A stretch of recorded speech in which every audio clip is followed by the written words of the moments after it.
Good morning, it's Thursday, January 21st, and this is the Herald Review's podcast, the Daily Chirp. We're excited to bring you a closer look at one of our top stories, events in the community, local history, sports, and more.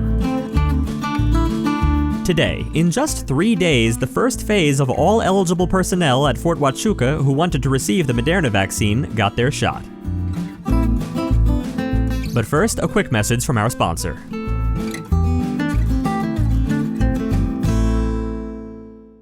Hi everyone, I'm Sean Lawley from the Lawley Automotive Group, and we've stocked up on inventory at all of our dealerships. If you've been thinking about a new car, we've got the deal for you on a new Buick, GMC, Chevrolet, Ford, Kia, Hyundai, Honda, Nissan, Chrysler, Dodge, Jeep, and Ram. You don't have to go to Tucson or Phoenix to buy a new vehicle. We're your hometown dealer since 1995. We'll beat the big city dealers in price, and our customer service is small town dealer friendly. Come into any one of the Lawley dealerships today or shop lawleycars.com and see why nobody beats a Lawley deal. Nobody.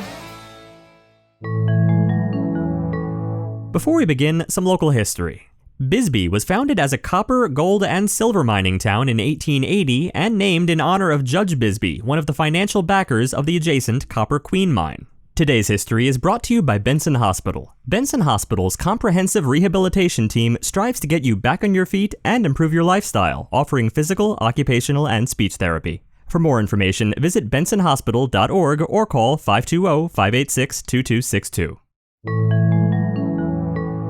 Now, our feature story. In just 3 days, the first phase of all eligible personnel at Fort Huachuca who wanted to receive the Moderna vaccine got their shot.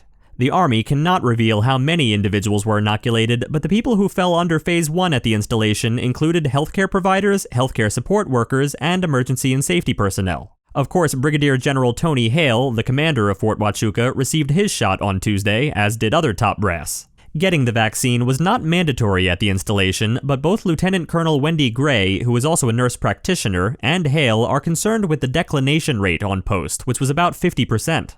Gray and Hale said many of those afraid of getting the vaccine are younger service members who believe it was developed too soon. Hale and Gray hope to spread the word that the Moderna vaccine was not developed overnight and is in fact safe. Gray said she would never ask them to do something she wouldn't do herself.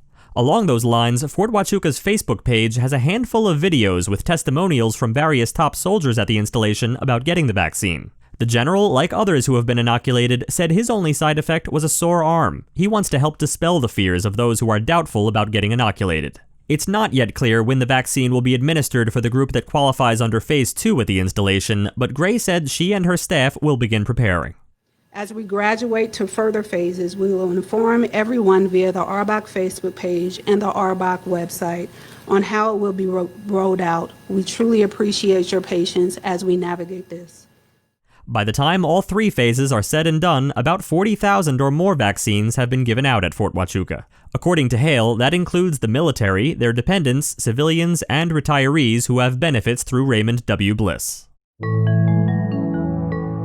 Want to stay up to date on what's going on? Join Neighbor, your trusted neighborhood community. Neighbor is a free online forum you can trust to connect with your community, focus on facts, and make a difference. Join the conversation. Visit nabur.myheraldreview.com. Now, we'd like to take a moment to highlight a group of locals who have been working to preserve the storefronts on Erie Street in Lowell, brought to you by Apex Network Physical Therapy. Voted Best of Cochise County 2020, Apex Network provides exceptional care to the Sierra Vista and Benson communities. Choose Apex Network for all of your physical therapy needs. To learn more, go to apexnetworkpt.com. For years now, a group of locals has been working to preserve the storefronts on Erie Street in Lowell in memory of a slice of time in 1950s America when window shopping was a favorite Saturday outing. It has become a favorite tourist destination, and many have their photos taken by the antique cars and storefronts along the street. For the most part, LAP members have dug into their own pockets for the facelifts on the building's fronts, with many volunteers and supporters helping the efforts. They also set up a GoFundMe page to raise $5,000 to move forward with a few projects they would like to see completed. The first project is to repaint the old Gulf Station. Then there's the Wolfman Jack radio station display that they've been working on for the past 2 years, gathering equipment used in the days of early rock radio.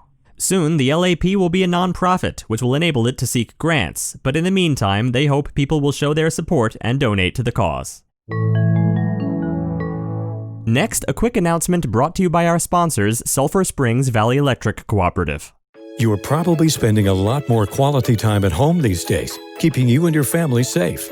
And that can present some opportunities that you usually don't experience, like maybe laughing together at a funny movie, or screaming together at a scary movie, pitching in to make a special dinner, or maybe you're keeping in touch with friends and relatives and other places on your devices. And it just so happens that many of the activities we're sharing with each other are made possible by electricity. At Sulphur Springs Valley Electric Cooperative, we know that you are depending on us both for fun and serious needs.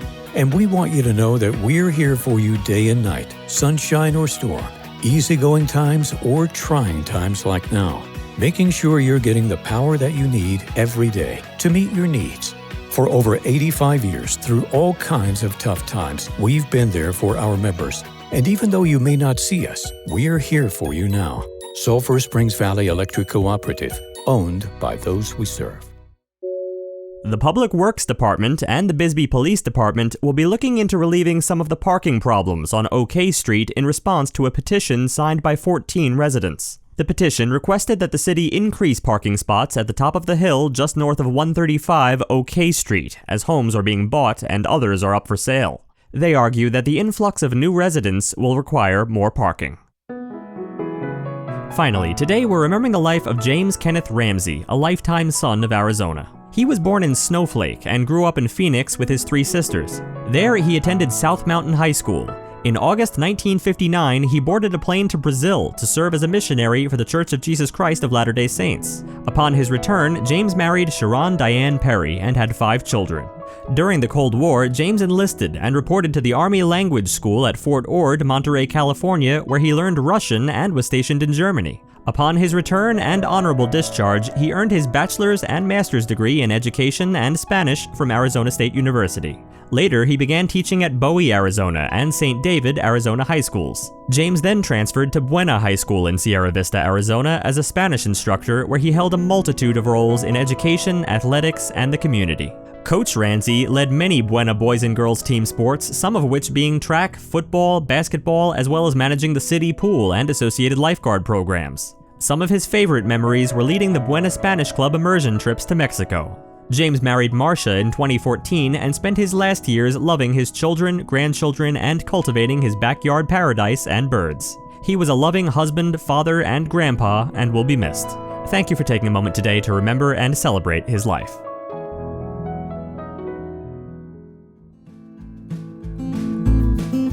Thanks for tuning in to the Herald Review podcast today. Join us again next week. And remember, the Herald Review is here for you with local news you can trust. For more information on any of the stories you heard about today, visit us at myheraldreview.com. Right now, you can become a member starting at just $1.99 per week.